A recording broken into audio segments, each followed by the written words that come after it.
Watching our special coverage of Rogers versus Rogers, the decision. We are awaiting word out of a Vancouver courthouse where our Paul Bagnall is standing by, awaiting this decision. Edward Rogers going to the Vancouver court, basically saying, looking for a declaration that he has the power to do what he has already tried to do in terms of taking directors out, putting directors in that see things his way, and moving the company in the direction that he wants to move in. That set off this entire battle. Let's bring back in Michael Binetti, the managing partner of Affleck Greene McMurtry LLP, and also Richard Leblanc, a professor of governance, law, and ethics at York University.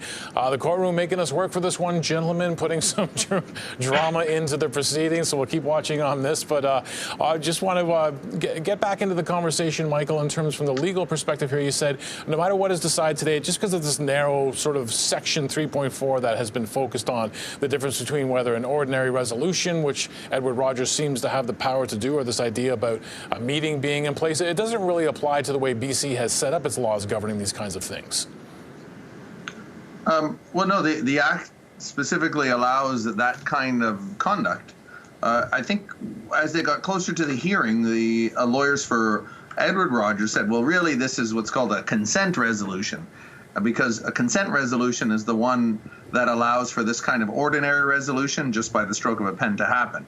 But that ordinary resolution actually has two parts to it. One is an ordinary resolution that's at a meeting, and that's where you just need 50% plus one. What they're saying is, well, no, we don't even need a meeting if you have more than 2/3, which they have. The family trust has 97% of those voting shares. So they're saying that's why. And this is what's causing the dynamic, because that section doesn't require a meeting, and yet the Articles of Incorporation have this trailing reference to a meeting. So I'm going to be really interested to see how the judge squares that circle. Let's talk a little bit, too, about the battle going forward, and I'll turn to you on this one, Richard, in terms of how people will view Rogers on the other side of this. I mean, a decision will be made. Someone will prevail. It seems that if you have a strict interpretation of the rules here, it will probably be Edward Rogers, but are shareholders going to be left feeling burned by this? I mean, and to a certain degree, because the family held all the cards already, they didn't have the power. They just sort of powerless spectators in all this. Yeah, there's a number of players here. There's directors, there's senior management, customers, there's 10 million Roger customers, there's shareholders that own 70%. So post-decision, which I guess is 5 minutes away, the board, if Edward Rogers is successful, people have to fall on their sword. And that includes family members, and that includes other directors. And when I counsel boards past this type of dispute, it's really hard, especially if family members are involved. But the way forward for investors want to see a board that is consistent. It speaks with one voice. There's no leaks to the media. There's no board meetings in public. There's no there's total alignment, because if Mr. Rogers wins, you've got to look for a CEO. You've got an upcoming merger, and the board has to speak with one voice. And if directors cannot do that, then they need to stand down from the board. So we may see, if Mr. Rogers wins, resignations, and that might not be a bad thing. And we might see family members that either resign from the board or have to support their brother. And that's really hard for siblings to do, but that is the path forward after a dispute like this, in my view.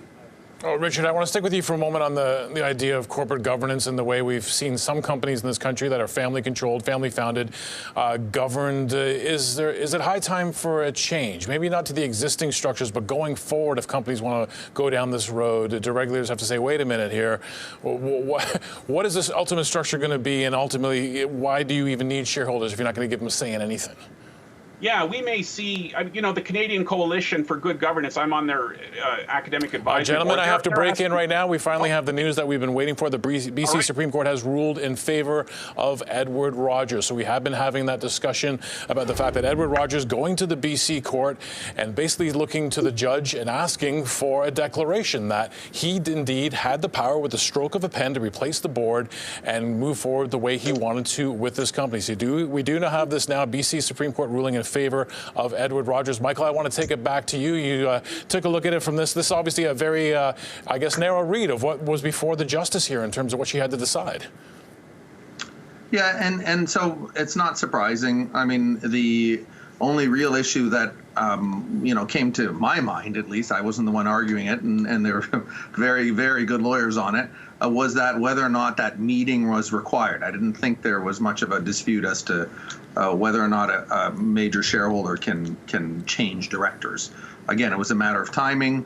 So I'm hitting refresh here on the court website, trying to get my hands on the decision, but I can't say at first blush that I'm surprised. All right, this first piece of it here. Now, Richard, I want to get your reaction to that it has gone the way of Edward Rogers. Again, from the discussion we've been having, you're probably not surprised, but at the same time, from a governance perspective, what should we take away from this? Well, I share Michael's view. I'm not surprised. I think it was a narrow reading, and I think it was a plain language reading. I think it's a poor day for corporate governance when one person has this much authority leading a major public company and a telecommunications company at that. I think some of the takeaways are that Rogers obviously has to clean up its articles. British Columbia has to tend to its act. And as I was just saying earlier, we now have one valid board, and we have to, Rogers should be getting behind and rallying behind Edward Rogers to contemplate the CEO search. Family members need to put down their swords and support the valid board. This is extraordinarily tough to do, but I am not surprised. I don't think this is a good day for corporate governance in Canada, and I think there are more shoes to fall given the decision. But I share Michael's view and others that I'm not at all surprised. Michael, apart from the headline coming out of the court that we are sharing with our audience that the judge indeed has ruled in favor of Edward Rogers in this matter, there were other things put before the court from the Rogers communications side. Loretta Rogers in her affidavit, the wishes of late founder Ted Rogers. We're not getting any insight right now at this moment beyond the fact that the judge has ruled in favor of Edward Rogers, but it doesn't seem that any of that made a difference in the end. No, because the judge probably saw this through the lens of what do the articles of incorporation of Rogers permit, and is that what happened? Whether or not and to what extent there's a dispute over who controls the family trust wasn't before Her Honor. It was a way to try to introduce that, to say this is how Edward Rogers should act in controlling that trust, but the trust itself wasn't actually in dispute on whether or not he should be the one leading that trust. That may actually be an issue for another day, but it was pretty narrow before Her Honor. Gentlemen, apparently we're hearing from the court right now that Justice Shelley Fitzpatrick saying that she will not be reading the decision, the lengthy decision, so we're going to have to wait. She did say she was going to make an oral judgment today, and we'd have to wait for the written decision, so we may not get a lot of meat on those bones for a while, but we do know that Edward Rogers has prevailed in his petition to the court to basically get to the authority. Richard, let's just talk a bit about Rogers and the path forward. I mean, presumably now that Edward Rogers has won his fight, Joe Natale probably isn't going to be long for the company. We don't know exactly what Mr. Natale is thinking right now, but this all started with Mr. Rogers trying to push his CEO out. Yeah, I think this weekend there will be a board meeting, and Mr. Natale either will resign, he might resign tonight. I think there will be a major management shakeup at Rogers. Probably in the neighborhood of, half a dozen individuals that might resign in the next day or two. I likened earlier Ed Rogers as an activist investor from the inside. And this is the activist playbook, is you replace a number of directors. 5 is high.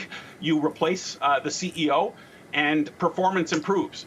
So in fairness and generousness to Mr. Edward Rogers, I think that's what is in his playbook, is he's concerned about the company. He believes he's acting in the company's best interests and those of his family. It's very unfortunate the mechanism that was used and the process. I'm not surprised by the judgment, but I think the path forward is to support the new valid board, to conduct a CEO search, and that might be a boomerang CEO, the former CFO, and to prepare for the merger, and to have a strict protocol for confidentiality and for getting on board. And if directors aren't able to do that and support Mr. Rogers, then they might want to think about standing down as well. But we are in, Greg, for a major shakeup in the next 48 to 72 hours, I predict. Confidentiality put there. I think this was something that the Rogers family, by their reputation, would have very much liked to have kept out of the public eye. I'll throw this to both gentlemen in terms of following the Rogers company, and maybe even throw it back to Michael from a legal perspective. I mean, what can they bake in terms of how this company is operated that they don't have to air their dirty laundry like this again in any short order? Frankly, it's usually implicit. You see a lot of these disputes bubble up or boil over rather, in closely held companies. This is an interesting company that is run like it's closely held, but it's actually widely held, just controlled by very few people. So it's an interesting animal in that respect. So the problem is so many people have an interest as shareholders. I mean, this family owns less than 10%. So a lot more people own this company than the Rogers family do. So, and they insist on at least a certain level of transparency. Probably they didn't want this much, but so I it's a good question. Michael, well, we talked. I'll sorry, tell you, Richard. Please, Richard. Yeah. Give us I your was thoughts. just going to follow up on what Michael said. You know, if any other public company director acted in a way that some of the directors on Rogers acted, they'd be off the board, and there would be a letter of reprimand. There would be a stern admonition about breach of confidentiality, about the use of Twitter, and I'm not picking on any director in particular, about the use of public statements. I mean, all that has got to end. That is only bringing harm to the reputation and brand of the company and of individuals. So as Michael said, you know, how this is handled is, you know, a code of conduct and setting the expectations bar, that we're not having board meetings in public view, and there's a legitimate reason for that. And we need to get behind the new valid board. This is the toughest thing in the world to do for directors after a dispute, but it is absolutely necessary to go forward. Michael, earlier, before we had the decision in hand, we were talking about the possibility of an appeal because, of course, there would be one party that wouldn't be happy with the decision. What do you think? I mean, we don't have a lot of detail from the court here as to why the justice sided with Edward Rogers, but do you think that the Rogers communications side, Loretta Rogers, the other siblings, are going to push back against this in a legal way? Again, it's interesting because it's such a family dispute that's, you know, wrapped up in a corporation. So I would say, not normally, if you have two corporate actors, you know, you lick your wounds and you go on. I'm not quite sure that's going to happen here. I mean, I've been following Twitter, waiting to see what gets, you know, tweeted out overnight. So it may actually be more likely that for purely, you know, not that there's anyone who's motivated by malice or anything, but because it's so personal, it may require an appeal just to get over the issues that are clearly between this family. So it may be one of those cases where there is really no business judgment. It's just we need to exhaust all of our appeal routes just to say that we've done that. Richard, in the sense of you saying, obviously, you thought this would be a poor day for corporate governance in this country if we went this direction that we did go. But you also alluded to the fact that if the company can just move forward, then the shareholders can have some certainty as to who is running the company as they try to get the Shaw deal across the finish line. That's exactly right. I mean, we've had a perfect storm of a control trust, an act that was not effective, an article, an activist son, dual class shares, all of that has come together and the court has ruled. So the way forward is to conduct a CEO search. It is to support the new board, and it is to prepare for the merger. And I do agree that there may be an appeal. The word oppression, and maybe Michael can speak to this, this was mentioned by some commentators, arguing that shareholders have been unfairly disregarded, either in the minority or some of the beneficiaries. But the way forward here, given the Shaw merger and given everything that's happened in the last month, is to broker, orient to compromise, and to support the new board. And there's a lot of business that there's a massive distraction to the management team. There's been a shareholder cost. There's been downgrades by analysts. Now is not the time for this feud to continue, in my view. All right, so a very short and simple resolution from the court here, a written decision later, the BC Supreme Court ruling in favor of Edward Rogers.